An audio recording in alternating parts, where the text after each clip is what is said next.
ఓం గణానాం త్వా గణపతిగం వవామహే కవిం కవీనాం ఉపవస్రవస్తమం జ్యేష్ఠరాజం బ్రహ్మణాం బ్రహ్మణస్పదానః శృణ్వన్నోతిభిస్సేద సాధనం ప్రణో దేవీ సరస్వతి వాజైర్వాజనేపతి ధీనామమిత్రయవతు గురుర్బ్రహ్మ గురుర్విష్ణుః గురుర్దేవో మహేశ్వరः గురుర్సాక్షాత్ పరర్బ్రహ్మ తస్మై శ్రీ గురవే నమః.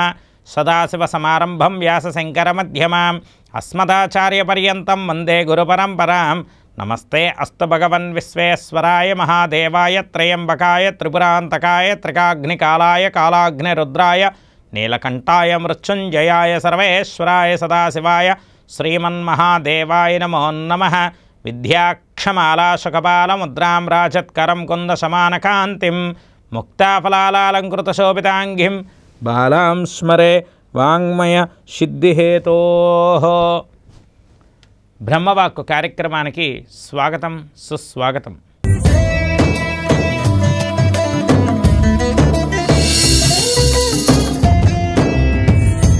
ఇరవై 1/2025 సోమవారం. నేటి పంచాంగం స్వస్తి శ్రీ శ్రీ క్రోధినామ సంవత్సరం ఉత్తరాయణ పుణ్యకాలం హేమంత ఋతువు పుష్యమాసం. ఈరోజు సూర్యోదయం ఉదయం 6:38 మొదలవుతుంది. సూర్యాస్తమయం సాయంకాలం 5:45 మొదలవుతుంది. ఈరోజు తిథి పుష్యబహుళ షష్ఠి ఉదయం 8:58 వరకు, తదుపరి సప్తమి తిథి. ఈరోజు నక్షత్రం హస్త నక్షత్రం రాత్రి 7:50 వరకు, తదుపరి చిత్తా నక్షత్రం. ఈరోజు యోగం సుకర్మ యోగం రాత్రి 2:28 వరకు, తదుపరి ధృతి యోగం. ఈరోజు కరణం వణజి కరణం ఉదయం 8:56 వరకు, తదుపరి భవకరణం. ఈరోజు శుభ సమయం సాయంకాలం 6:56 నుండి 7:20 వరకు. ఈరోజు రాహుకాలం ఉదయం 7:30 నుండి 9 గంటల వరకు. ఈరోజు యమగండ కాలం ఉదయం 10:30 నుండి 12 వరకు. ఈరోజు దుర్ముహూర్తం మధ్యాహ్నం 12:24 నుండి 1:12 వరకు. తిరిగి మధ్యాహ్నం 2:46 నుండి 3:34 వరకు. ఈరోజు వర్జం తెల్లవారుజామున 4:42 నుండి 6:28 వరకు. ఈరోజు అమృత గడియలు మధ్యాహ్నం 1:16 నుండి 3:02 వరకు. ఈరోజు రాశి చక్రంలో ఉన్నటువంటి గ్రహస్థితి గమనాన్ని ఒక్కసారి పరిశీలన చేద్దాం. వృషభ రాశిలో గురువు, కర్కాటక రాశిలో కుజుడు, కన్యారాశిలో చంద్రకేతువులు, ధనుస్సు రాశిలో బుధుడు, మకర రాశిలో రవి, కుంభరాశిలో శని శుక్రులు, మీనరాశిలో రాహువు. ఈ విధంగా రాశి చక్రంలో ఉన్నటువంటి గ్రహస్థితి గమనాన్ని మనం పరిశీలన చేశాం. తదుపరి మనం తెలుసుకోబోయే అంశం నేటి విశేషం.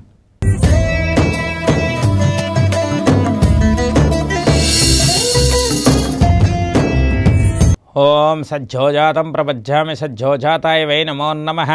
భవే భవేనాథ్ భవే భవస్వమాం భవోద్భవాయ నమః.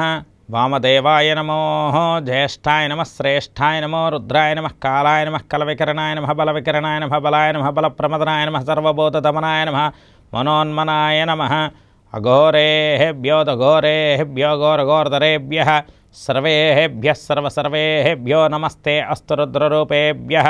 తత్పురుషాయ విద్మహే మహాదేవాయ ధీమహి తన్నో రుద్ర ప్రచోదయాత్. ఈశానః సర్వవిద్యానామీశ్వరః సర్వభూతానాం బ్రహ్మాధిపతి బ్రాహ్మణోధిపతి బ్రహ్మ. శివో మే అస్తు సదాశివోం. ఓం నమః శివాయ. శివాయ గురవే నమః. పరమేశ్వరుడికి చాలా చాలా ప్రీతికరమైనటువంటి ఉత్తరాయణ మహాపుణ్యకాలంలో శివారాధన అనేది చాలా ప్రాముఖ్యతతో కూడినటువంటి సందర్భం. ఈ ఉత్తరాయణ మహాపుణ్యకాలంలో పరమేశ్వరుడికి మరి చేసేటువంటి శివారాధన అనేది చాలా విశిష్టమైంది. మీరు చూడండి, పరమేశ్వరుడు కాలపురుషుడు అని అనడానికి ప్రత్యక్ష నిదర్శనం ఏమిటయ్యా అంటే, దక్షిణాయనంలో 30 రోజులు నిడివి ఉన్నటువంటి కార్తీక మాసం వస్తుంది. అందరూ కూడా శివాలయాల్లో చలిలో ఆ యొక్క శివనామస్మరణ హరనామస్మరణ అధికంగా చేస్తారు. అయితే మరి ఈ ఉత్తరాయణ పుణ్యకాలంలో మాఘ బహుళ చతుర్దశి నాడు శివరాత్రి పర్వదినం వస్తుంది. ఆ శివరాత్రి పర్వదినం నాడు ప్రతి ఒక్కరూ కూడా శివాలయం దగ్గర శివనామస్మరణ హరనామస్మరణ వస్తుంది. అంటే ఇక్కడ దక్షిణాయనంలోని పరమేశ్వరుడు అనుజ్ఞ ఉంది, ఉత్తరాయణంలోని పరమేశ్వరుడు అనుజ్ఞ ఉంది.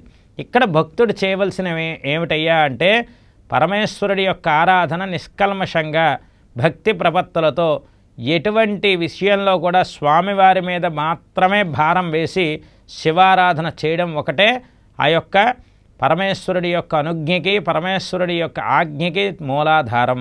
అంటే మనకి గీతా సారాంశం ఏం చెప్తుందయ్యా అంటే, నువ్వు నీ చేయవలసినటువంటి ప్రయత్నం చేయి, ఆ యొక్క చేసినటువంటి ప్రయత్నం వల్ల లోపం లేకుండా చూసుకుంటే ఫలితం దానంతట అదే నీ వెనక్కాతలు వస్తుంది అని కృష్ణుడు గీతా సారాంశంలో చెప్పినటువంటి విధానమే.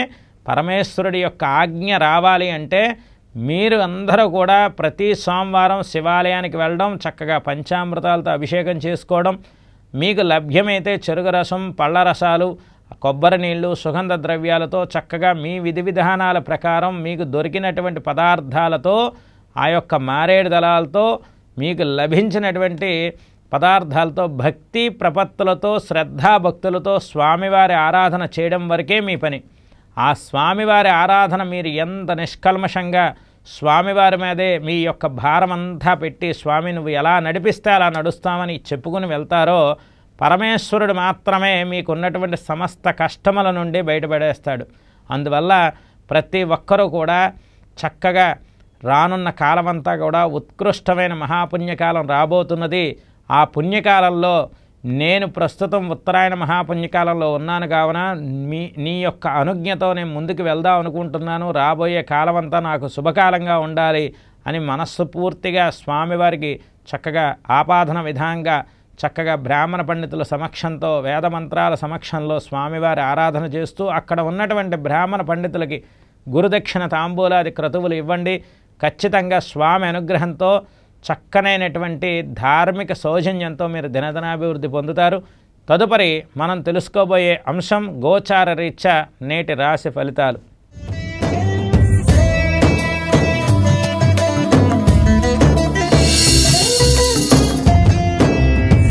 ముందుగా మేషరాశి.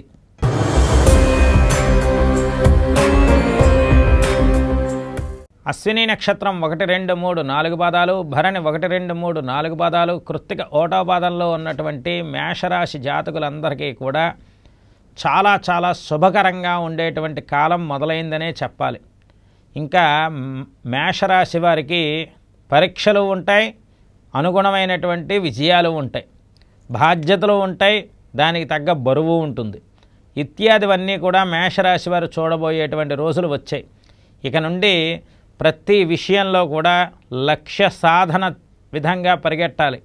అందువల్ల జాగ్రత్త వహిస్తూ ప్రతి విషయంలో, ముఖ్యంగా ధన విషయంలో చక్కనైనటువంటి శుభ పరిణామాలు పొందడం కోసం, మీరు చేసేటువంటి ప్రతి పనిలో కార్యసిద్ధి కోసం మేషరాశి వారు చక్కగా శివారాధన చేయండి. గోక్షీరం అంటే ఆవు పాలతో అభిషేకం చేయండి. ఖచ్చితంగా మీకు శుభం జరుగుతుంది. తదుపరి మనం తెలుసుకోబోయే రాశి వృషభ రాశి.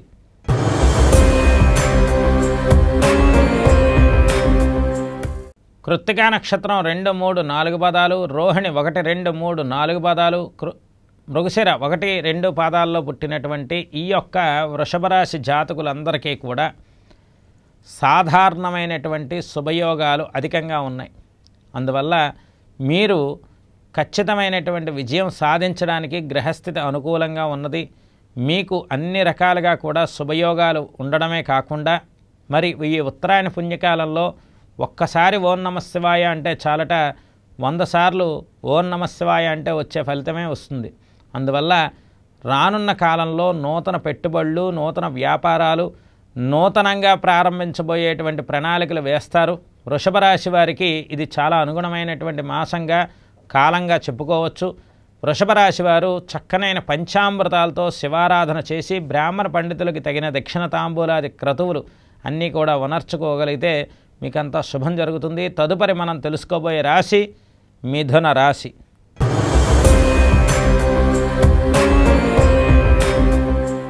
మృగశిర నక్షత్రం 3, 4 పాదాలు, ఆరుద్ర 1, 2, 3, 4 పాదాలు, పునర్వసు 1, 2, 3 పాదాలు ఉన్నటువంటి ఈ యొక్క మిథున రాశి వారికి చాలా చాలా విశేషమైనటువంటి ఈరోజు శివారాధన ప్రతి ఒక్క మిథున రాశి వారు ఖచ్చితంగా చేసి తీరాలి.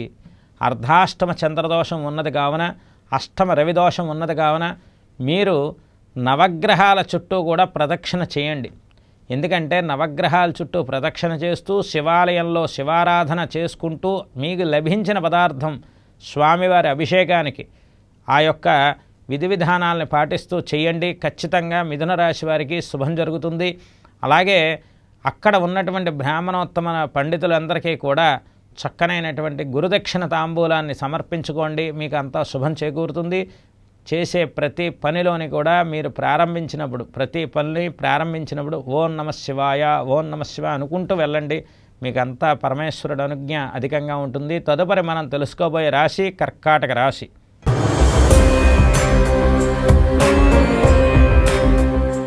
పునర్వసు నక్షత్రం 4వ పాదం, పుష్యమి 1, 2, 3, 4 పాదాలు, ఆశ్లేష 1, 2, 3, 4 పాదాల్లో పుట్టినటువంటి కర్కాటక రాశి వారికి అభివృద్ధి పదంగా ఉండే రోజు ఈ రోజని చెప్పచ్చు. వీరు చేసేటువంటి ప్రతి ప్రణాళిక కలిసి వస్తుంది. వీరు ఆలోచించే తీరు ప్రపంచానికి ఆదర్శమవుతుంది. అన్నింట విజయం సాధిస్తారు. కొద్దిగా ముందస్తు అడుగులు మొదలయ్యాయి అని చెప్పచ్చు కర్కాటక రాశి వారికి. ఎందుకంటే ఇంకా గ్రహాలన్నీ కూడా మార్పు చెందే కాలం దగ్గర అవుతున్నప్పుడు వీరికి శుభయోగాలకి సంబంధించిన కిరణ కాంతి కూడా వీరి రాశి మీద ఉంటుంది. అందువల్ల ఒక్కొక్కటిగా ముందుకు నడుస్తూ ఉండేటువంటి కాలంగా కూడా చెప్పుకోవచ్చు. కావున ప్రతి ఒక్క కర్కాటక రాశి వారు శివారాధన మాత్రం తప్పనిసరిగా చేయండి. మీకు అన్నింటా శుభం జరుగుతుంది. మీకు లభించిన పదార్థం చెరుకు రసం కావచ్చు, కొబ్బరి నీళ్ళు కావచ్చు, పంచామృతాలు కావచ్చు, ఏదైనా పదార్థంతో చక్కగా శివారాధన చేయండి. ఖచ్చితంగా శుభం జరుగుతుంది. తదుపరి మనం తెలుసుకోబోయే రాశి సింహరాశి.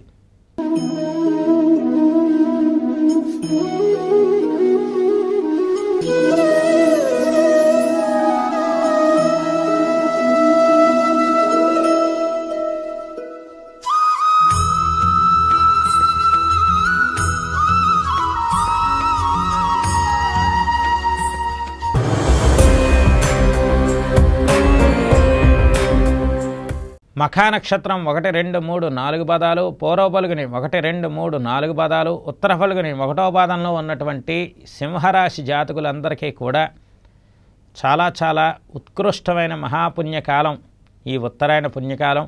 ఈ ఉత్తరాయణంలోనే సింహరాశి వారి యొక్క జీవిత గమనం మార్పు జరిగేటువంటి సందర్భాలు కూడా ఉంటాయి.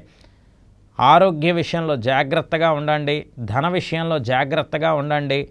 ఆత్మవిశ్వాసం కోల్పోకుండా ప్రతి పరిస్థితిని అనుగుణంగా ఆలోచనాత్మకంగా ఉండండి. ఖచ్చితంగా సింహరాశి వారికి రానున్న కాలం అంతా కూడా అద్భుతమైనటువంటి యోగ సంపద లభిస్తుంది. పరీక్ష ఉంటుంది. ప్రతి పరీక్షలోని మీరు నెగ్గాలి అంటే పరమేశ్వరుడి యొక్క ఆరాధన తప్పనిసరిగా సింహరాశి వారు చేస్తూ ఉండాలి. పరమేశ్వరుడి ఆరాధన ఎంత చేస్తే సింహరాశి వారికి అంత అద్భుతంగా ఉంటుంది. తదుపరి మనం తెలుసుకోబోయే రాశి కన్యా రాశి.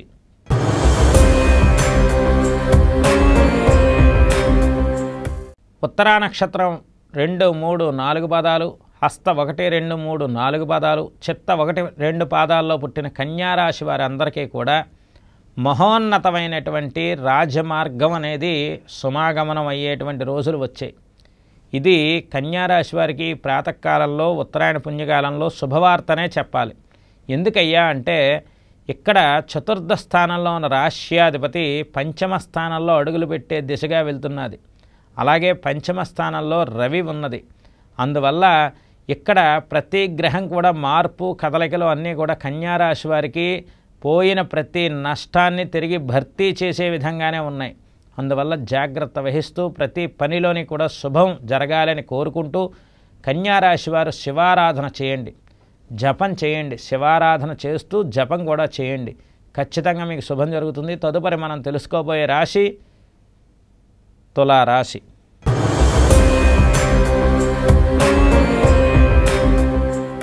చిత్తా నక్షత్రం 3, 4 పాదాలు, స్వాతి 1, 2, 3, 4 పాదాలు, విశాఖ 1, 2, 3 పాదాల్లో పుట్టినటువంటి ఈ యొక్క తులారాశి జాతకులందరికీ కూడా విశిష్టమైనటువంటి శివారాధన అధికంగా చేయాలి. ఈరోజు ద్వాదశంలో 2 గ్రహాలు ఉన్నాయి, చతుర్థంలో రవి ఉన్నారు.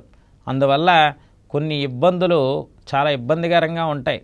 అనవసరమైనటువంటి వాగ్వివాదాల్లో ఉంటుంది. అందువల్ల ఎవరితోనే కూడా ఎక్కువగా మాట్లాడకుండా మితంగా ఉంటూ చక్కనైనటువంటి శివారాధన చేసుకుంటూ ఈ రోజంతా కూడా శివధ్యానంలో ఉండండి.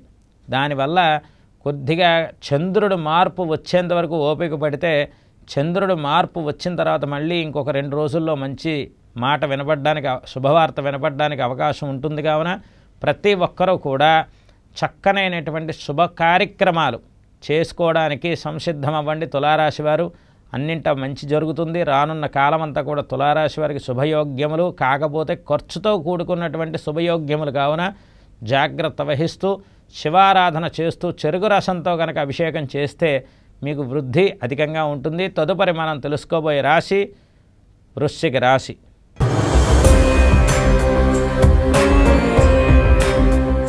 విశాఖ నక్షత్రం 4వ పాదం, అనురాధ 1, 2, 3, 4 పాదాలు, జ్యేష్ఠ 1, 2, 3, 4 పాదాల్లో ఉన్నటువంటి ఈ యొక్క వృశ్చిక రాశి జాతకులందరికీ కూడా నిర్దిష్టమైనటువంటి ప్రామాణికతతో కూడినటువంటి మంచి రోజు. ఏ పని మొదలుపెట్టినా మీకు శుభం జరుగుతుంది. అన్నింటా విజయావకాశాలు అధికంగా ఉంటాయి. కాకపోతే ఈ యొక్క వృశ్చిక రాశిలో ఉన్నటువంటి విశాఖ, అనురాధ, జ్యేష్ఠ నక్షత్రాల వాళ్ళు మాత్రం జాగ్రత్త వహిస్తూ జాగ్రత్తగా ఉండాల్సిన పరిస్థితి. ఒక్క విషయంలో ఏమిటంటే ఈ వృశ్చిక రాశి వారికి నరఘోష అధికంగా ఉండేటువంటి రోజులు కూడా మొదలయ్యాయి. అందువల్ల జాగ్రత్త వహిస్తూ ప్రతి పనిలోని కూడా శివారాధన అధికంగా చేయండి. శివారాధన అధికంగా చేయడం వల్ల మీకు శుభప్రదమైన యోగాలు అధికంగా ఉంటాయి. తదుపరి మనం తెలుసుకోబోయే రాశి ధనుర్రాశి.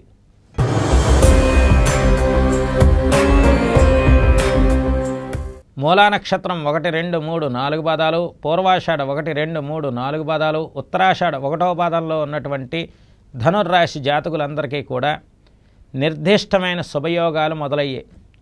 వివాహాది శుభకార్యక్రమాలకి, వివాహం కాని వారికి వివాహం అయ్యే విధంగా, అలాగే ఇక్కడ విశేషమైనటువంటి శుభమంగళ శబ్దాలకి నాందిగా ఉండే రోజులు మొదలయ్యాయి. అందువల్ల శివారాధన అధికంగా చేసుకోవడం వల్ల మీ జీవితం కొత్త కొత్త విధానాలతో మంచి మంచి సౌజన్యవంతంగా ఉండడానికి అధికమైనటువంటి అవకాశం ఉంటుంది. ఏ విధంగా చూసినా ధనుస్సు రాశి వారికి శుభయోగాలు ఉన్నవి. దానికి మీరు కొద్దిగా శ్రమపడి శివారాధన చేయడం వల్ల ఆ యోగం అనేది మీకు తెలియకుండానే అదృష్ట లక్ష్మి రూపంలో, శుభవార్త రూపంలో లభిస్తుంది. తదుపరి మనం తెలుసుకోబోయే రాశి మకర రాశి.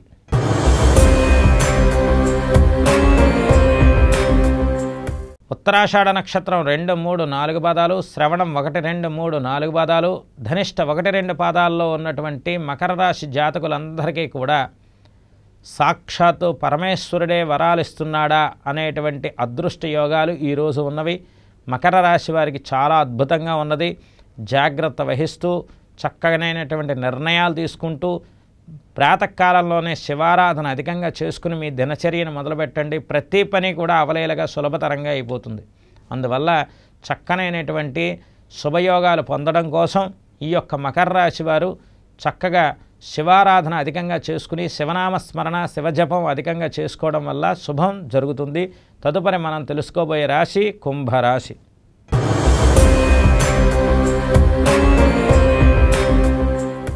ధనిష్ఠా నక్షత్రం 3, 4 పాదాలు, శతభిషం 1, 2, 3, 4 పాదాలు, పూర్వభాద్ర 1, 2, 3 పాదాల్లో పుట్టినటువంటి కుంభరాశి జాతకులందరికీ కూడా చాలా చాలా ప్రామాణికతతో కూడినటువంటి జీవితం.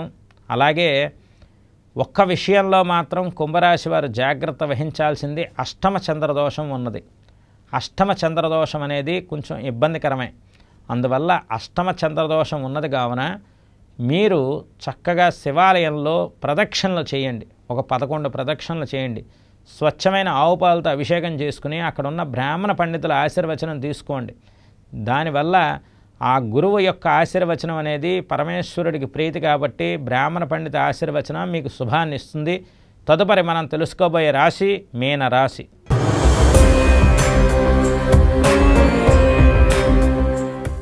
పూర్వభాద్ర నక్షత్రం 4వ పాదం, ఉత్తరాభాద్ర 1, 2, 3, 4 పాదాలు, రేవతి 1, 2, 3, 4 పాదాల్లో పుట్టినటువంటి మీనరాశి జాతకులందరికీ కూడా నిర్దిష్టమైనటువంటి శుభకాలం.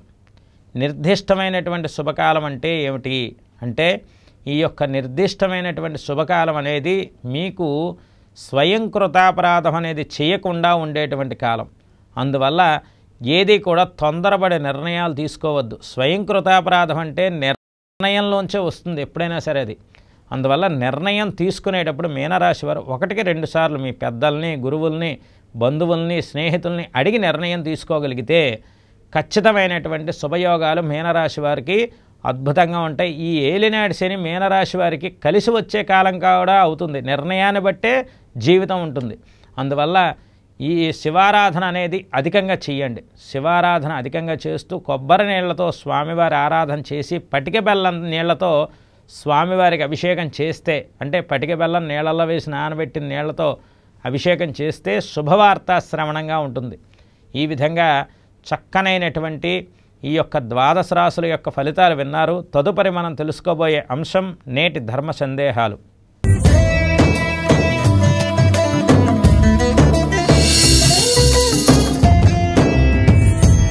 నేటి ధర్మ సందేహాల్లో భాగంగా చాలామందికి ఉన్నటువంటి ప్రత్యేకమైనటువంటి ధర్మ సందేహం ఈరోజు మీ అందరితోని పాలు పంచుకుంటున్నాను. సాధారణంగా చాలామంది, అయ్యా మేము ఎన్నో రకాలైనటువంటి పూజలు చేశాము, పరిస్థితి ఏది మార్పు రావట్లేదండి. ఆ గురువుగారు ఒక హోమం చేసుకోమన్నారు, చేసుకున్నాను. ఈ గురువుగారు జపం చేయాలన్నారు, చేశాను. ఆ గురువుగారు ఏదో తీర్థయాత్రకు వెళ్ళమన్నారు, అడిగాను. ఎవరిని అడిగినా, ఏం చెప్పినా, ఎవరు ఏ విధంగా చెప్పినా నేను చేశానండి, కానీ పరిస్థితి ఏది మార్పు రాలేదండి. ఏంటి సార్, నా జాతకం ఇంతేనా, నా జీవితం ఇంతేనా అని చాలామంది నోట్లోంచి ఈ మాట 185 మంది నోట్లోంచి వస్తూ ఉంటుంది. ఒక విషయం చెప్తున్నాను, శ్రద్ధగా వినండి ప్రజలందరికీ కూడా. ఎప్పుడైనా సరే మీరు ఏదైనా నిర్ణయం తీసుకోవాలి అంటే ఆ నిర్ణయమే గ్రహస్థితి. ఆ నిర్ణయం ఎలా ఉండాలంటే మన తల్లిదండ్రుల అదుపు ఆజ్ఞల్లో ఉండాలి. అంటే మనం ఏదైనా నిర్ణయం తీసుకునేటప్పుడు ముందు తల్లికి, తండ్రికి చెప్పి, తర్వాత ఆ యొక్క ఇంటి పురోహితుల వారికి చెప్పి అప్పుడు నిర్ణయం తీసుకోవాలి. ఈ ముగ్గురు ద్వారా, అంటే తల్లి, తండ్రి, గురువు నిర్ణయాన్ని బట్టి దైవ నిర్ణయం నిర్ధారణ చేయబడి ఉంటుంది. అంతేనే తప్ప వీళ్ళకి చెప్పకుండా మీరు ఏదైనా స్వతంత్ర నిర్ణయం తీసుకుని చేసిన యజ్ఞయాగాది క్రతువులే కాదు, ఎలాంటి క్రియా విధానమైనా సరే చెల్లుబడి అవ్వవు. తల్లి, తండ్రి, గురువు యొక్క అనుజ్ఞతో ఉన్నటువంటి నిర్ణయమే దైవ నిర్ణయము. అందువల్ల ఏదైనా మనం కార్యక్రమం చేసుకోవాలి, జాతకరీత్యా ఉన్న సమస్యలు పరిష్కారం చేసుకోవాలి, ఏదైనా సరే ఆ యొక్క విధి విధానాలని మన యొక్క జీవితాన్ని సవరించుకోవాలి అన్నప్పుడు తల్లిని, తండ్రిని ముందు అడగాలి. తర్వాత ఇంటి పురోహితుల వారిని పిలిపించాలి. ఇంటి పురోహితుల వారు లేకపోతే గ్రామ పురోహితం చేసేవాళ్ళు ఉంటారు, వారిని పిలిపించుకుని చక్కగా ముందు ఆ పురోహితుల వారిని అడిగి ఇలాంటి పరిస్థితి ఉంది, ఏం చేయమంటారు అని అడిగి ఆ పురోహితుడి ద్వారా మీరు ఈ కార్యక్రమాలన్నీ చేసుకోవడం వల్ల మీకు అనేక రకాలైనటువంటి శుభ సంకేతాలు విరివిగా వస్తాయి. మీకు సత్ఫలితం తొందరగా వస్తుంది. ఆ తర్వాత ఆనందం స్థిరంగా ఉంటుంది. ఈ విధంగా ప్రతి ఒక్కరూ కూడా ఇంటి పురోహితుల వారిని గౌరవించడం అనేది మనం చేసుకున్న అదృష్టం. ఎప్పుడూ కూడా ఇంటి పురోహితుల వారు ఏం కోరుకుంటారంటే యజమాని క్షేమాన్ని కోరుకుంటారు. అందుకే ఇంటి పురోహితుల వారిని సంప్రదిస్తూ ప్రతి పనిని కూడా మీరు నిర్ధారణ చేసుకుంటూ నిర్ణయం తీసుకుంటూ వెళ్ళండి. ఖచ్చితంగా మీకు అన్ని రకాలుగా కూడా శుభ సంకేతాలు లభిస్తాయి. తల్లిదండ్రులను గౌరవించుదాం, పెద్దల్ని గౌరవించుదాం, మన ధర్మాన్ని నిలబెట్టుకుందాం. అందరూ బాగుండాలి, చక్కనైనటువంటి శుభ సంకేతాలు ఉండాలని మనసావాచ కోరుకుంటూ రేపు మంగళవారం ఆంజనేయ స్వామి వారి యొక్క ఆరాధనతో పాటు చక్కనైనటువంటి ఆ యొక్క తారక రాముడి మంత్ర విశిష్టత కూడా మనందరం కూడా తెలుసుకుందాం. అంతవరకు సర్వే జన సుఖినో భవంతు. స్వస్తి.